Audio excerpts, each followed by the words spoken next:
Hey, my name is Raymond Champeau, Champeau. You have middle initial, H. Harold. Harold. Yeah. What is the ethnic origin of this Champeau last name? It's French, Quebec. Oh. Yeah. It is a variation of the original Champeau family.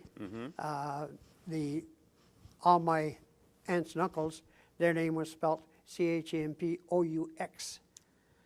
They made a mistake when my father was born, and they filled out the forms at the church. They made that mistake and made it EAU. That was a mistake. There was a mistake. What is your birthday? July 1st, 1933. Where were you born? In Knowlton, Knowlton, KNOWLTON, Quebec. Ah. It's just southeast of Montreal. Tell me about your family and the siblings that you were growing up with. I had 9 brothers and sisters. 9, There- including you. No, there was 9 brothers and sisters. So it's I the was 10. 10. Yes. Yep. You were the 10th? No, I was the 7th. Hmm. There's only 3 of us left. My youngest sister and my younger brother, and we had a good life. It wasn't a rich life in any case whatsoever. My father worked hard. What was he doing? He was actually a fireman engineer, Oh. but he ran a big sawmill. Hmm. That he ran the big fire boiler and the engines and kept everything sharp and running well. Mm-hmm. Yeah. Now I have to qualify. I was not in Korea with the Army. I was in Korea with the Navy. Navy. You are the first Canadian Navy soldier I ever met. Is that right? Yeah. For interview. Yes, yes. No, I was in Korea from 1952 to the end of the Korean War, 1950, late 53. Mm-hmm. And I only got ashore once, and I couldn't tell you the name of the little village, but it was right down on the southern tip of the Korean Peninsula. Mm-hmm. And they allowed us ashore for 4 hours. I'm not even sure they told us what the name of the place was, for security reasons, perhaps. Okay. Yeah. Before you go into the detail about the service and the Korean War, tell me about the schools that you went through in Knowlton, Quebec. We had an English high school, went through the English high school in Quebec, and I left the school at the end of grade 8 and worked for 2 years, Uh-huh. and then joined the Navy. When did you graduate high school? I would guess 1944, because I do remember the end of the Second World War. They had a big party at the police station in Saint-Jean, Quebec. And what did you do right after you graduated high school? I went to work. I worked at a plywood manufacturing factory. Mm-hmm.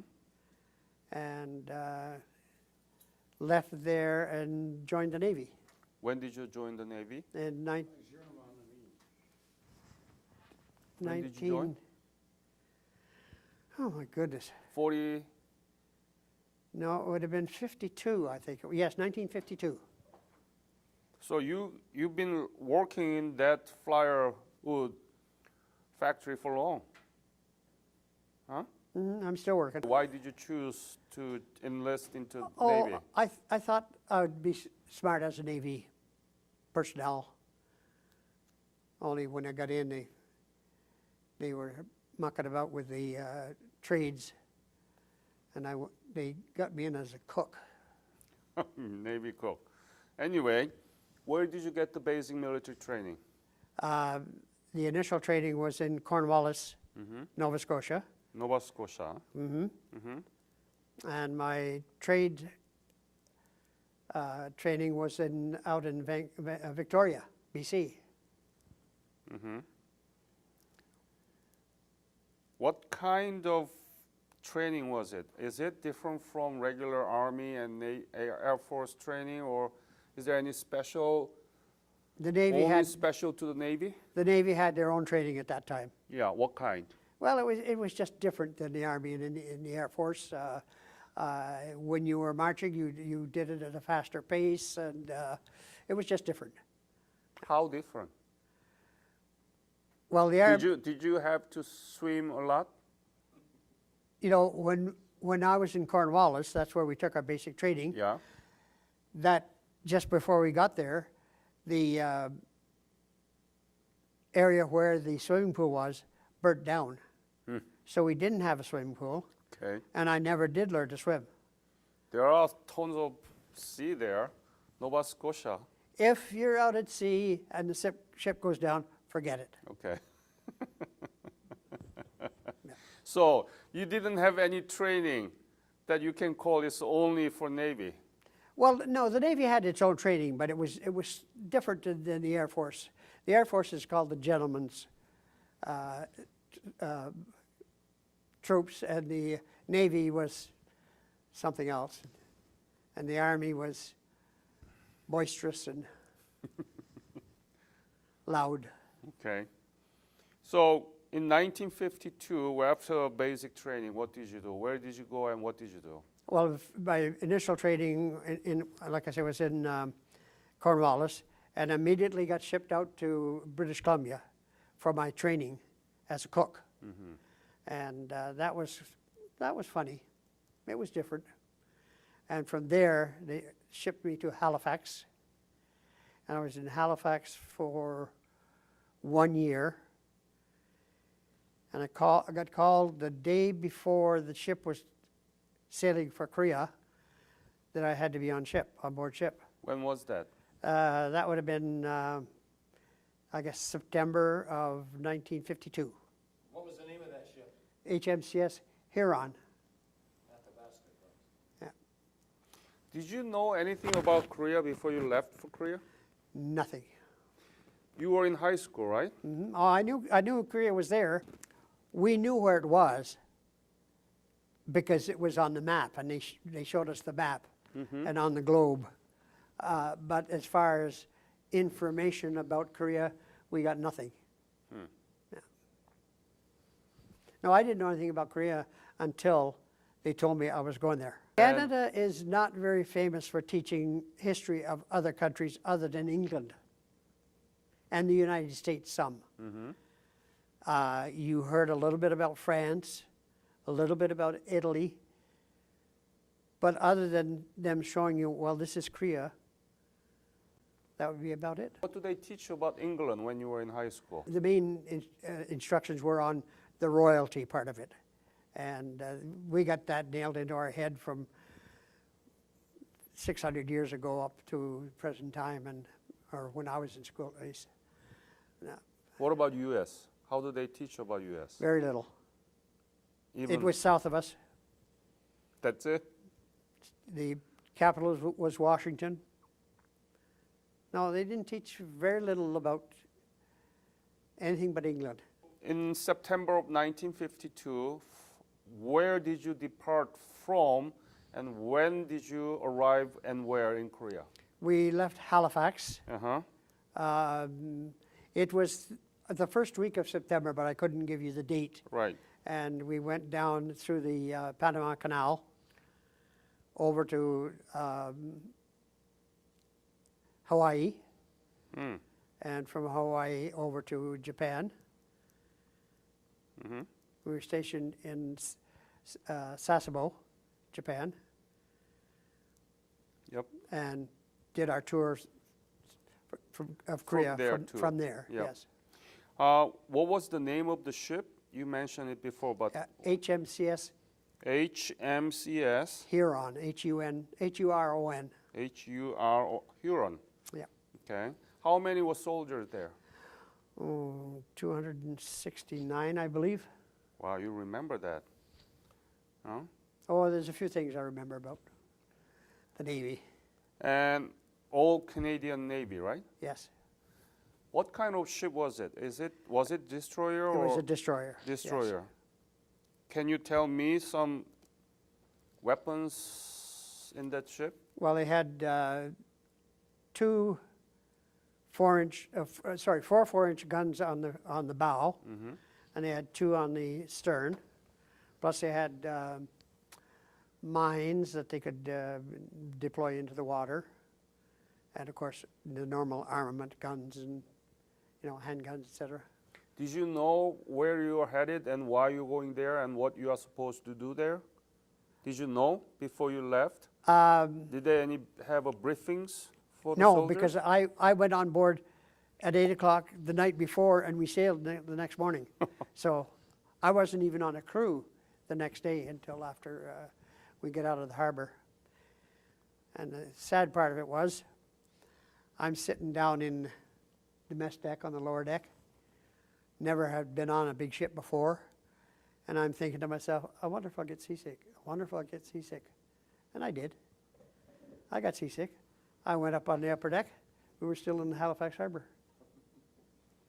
I talked myself right into getting seasick.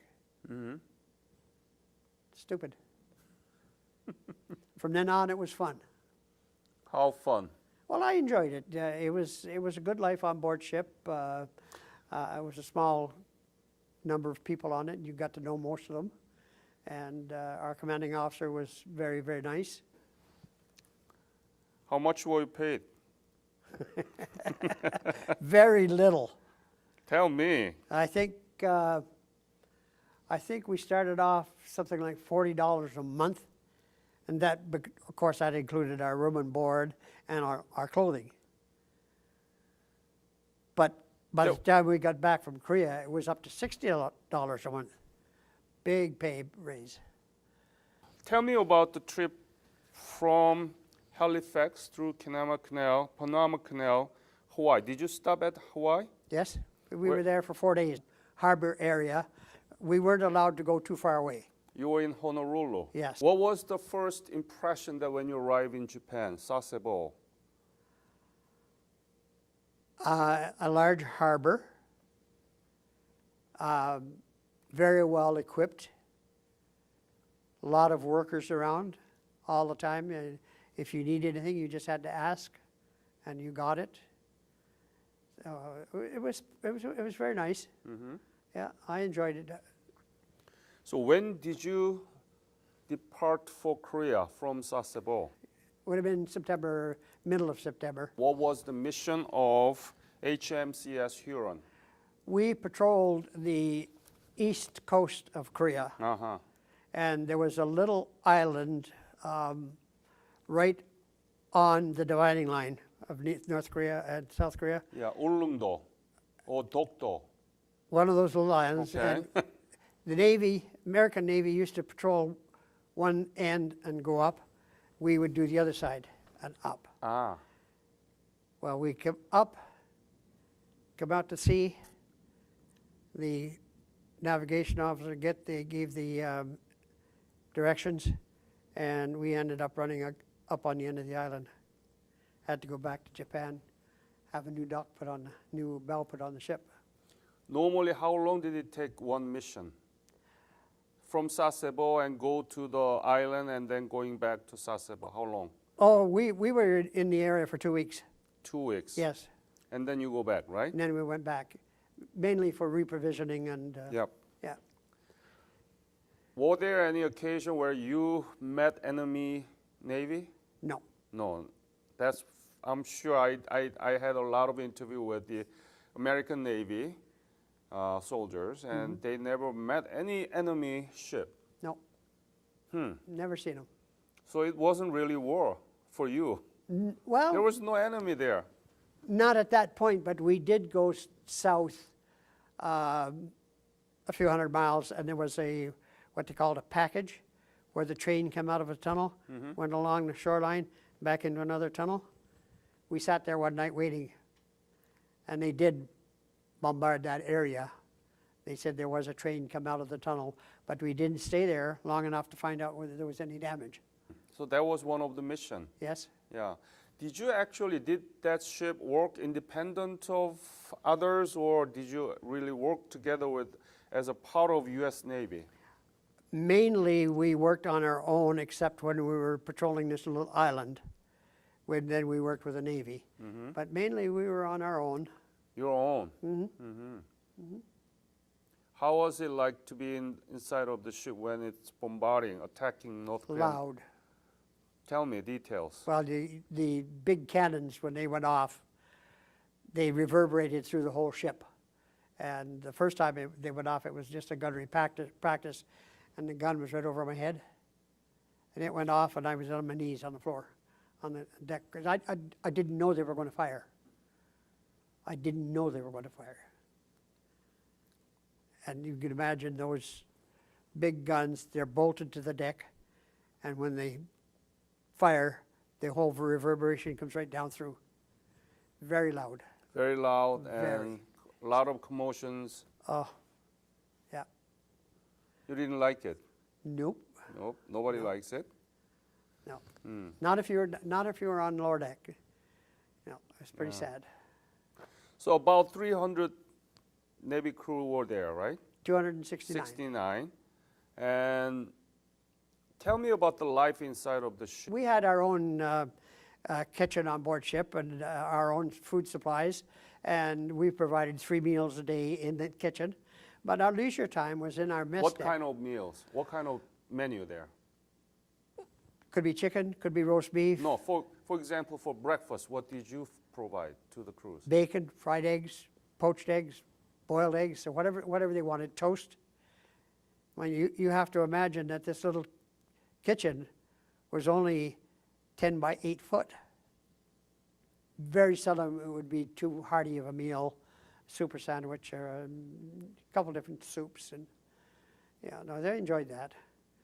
Dinner? Dinner could be roast chicken or roast beef or roast pork, or Steak? occasionally we would have steak. Wow, that's nice. Yep. Yep. When we were in Korea, we were living off Canadian rations initially. Canadian ration, it wasn't American? No, No. we had our own rations. Then we ran What aground. kind? Explain those details Well- inside. Well, it was our Canadian beef, Canadian pork, and all the vegetables and everything all came from Canada. In big boxes, usually most of it was frozen meals, not frozen meals, but frozen food. And when we ran aground in Korea and went back to Sasebo, we were in dry dock for 4 months. They put us on Australian rations. That wasn't good. No. A lot of what they call mutton, but it was mutton. I'm sorry, they called it lamb, but it was mutton. Nobody would eat it. Oh. The smell when you were cooking it was terrible. Very greasy smell, and the men just wouldn't eat it. So they had a little insurrection, if you wish to call it that. Yeah, right. And Fasting? yeah, the commanding officer radioed Ottawa and said, we have to change the food rations. And we went on American rations. And How was American? Oh, fabulous. There were movies. What kind of movie did you? Well, the old well, I should say wartime. They didn't show those, but the old romantic type movies from Hollywood. And we had hammocks. We slept in hammocks, and they were 2 deep, 1 up and 1 down. And So only 1 3 in a row, in a column, right? yep, yep. And occasionally, if there was somebody that did not like to sleep in a hammock, there was lockers about this wide along, and 14, 16. 16 young men in one section? Yep. Any episode that you want to tell me? That would have been early 1953, probably January or February 1953. Uh-huh. And we spent 4 months in dry dock having the bow replaced. Where? In Sasebo. Sasebo, okay. Yeah. And then when we left, we sailed from there, came back to Canada. One where I said that we did go a little bit south from this island, and we sat waiting for trains to come out of the tunnels, going into the other tunnel, and that was nerve-wracking. You know, you're sitting there waiting. You don't know whether the enemy has guns up on the hills they're looking at you, or you have no idea. When you ran aground, were you afraid of sinking at all at any time? Was there any danger to losing the ship? No, they immediately, there were gun shell lockers up forward, and they immediately had everybody on board, taking the shells from the forward to the back, so that it would weight the stern of the ship. Where did you have that ran around? On this little island just off the dividing line of North Korea and South Korea. There was a little island in there. Yeah, okay. And we ran aground on this. There were American troops on that island. That's why we were patrolling there, to protect them. Could you point in that map where that island was? Well, it would have been probably just in here somewhere, just about in here. Yes, that's Ulleungdo, I think you are talking about. Yeah. And then when we did go south and they let us go ashore it was right down here, right in here somewhere. Where was Sasebo in that map in Japan? Sasebo, Japan would be down right in here. Okay. That's No, the sorry, right down in here where this, right on the very tip. Mm-hmm.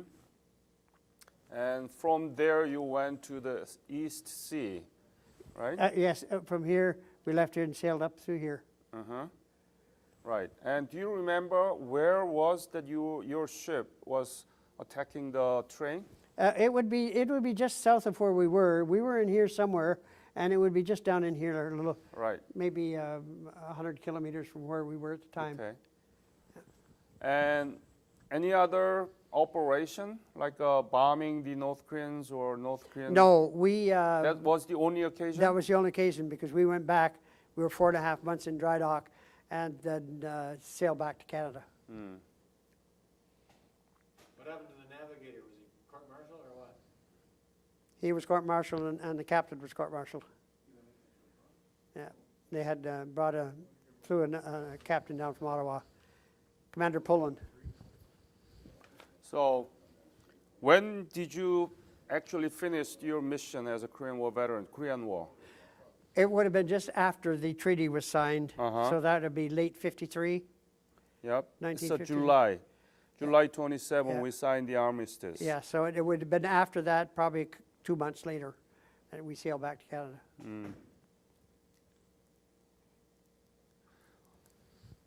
Looking back all those years, you joined the Navy and you were in the Korean War. Mhm. What do you think about that? How did it happen? Why did it happen? What do you think? How can you put it into perspective? What would you say about the Korean War and your role? I think it was very sad, for one thing, but the North Koreans at that time were mainly controlled by the communists, and they were the big instigators. I can't say that I really had a whole lot of feeling other than the fact that it was a sad situation for the Koreans. It was not good. It's still not good. You never landed in Korean soil. Yes, right down here on the, where are we? Right down here, there was a little village, and we stayed out, the ship stayed out at sea, and they took us ashore on the big boats. And we were there for about 4 hours, and got into the little village, and had a look around. How was it? Tell me about that. How was the scene there? The housing, people, streets? Was it devastated or what? No, Destroyed? it was not. Right, that's not the area that North No, Koreans were there. it was very beautiful. Typical Korean housing, and the women wore their long skirts. They were quite beautiful, very colorful. We weren't allowed to associate with them. We could bow our head to them, but that was about it. We weren't allowed to try to talk to them. Have you been back to Korea? No. Do you know what happened after the war? The Korean economy and No, democracy? again, I don't know much about the present economy, other than I think it's doing very well, Yeah. and it's too bad that North Korea and South Korea couldn't combine.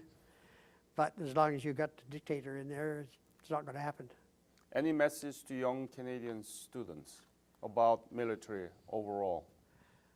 I think it has good opportunities for a lot of young people that are finding it difficult to find their way.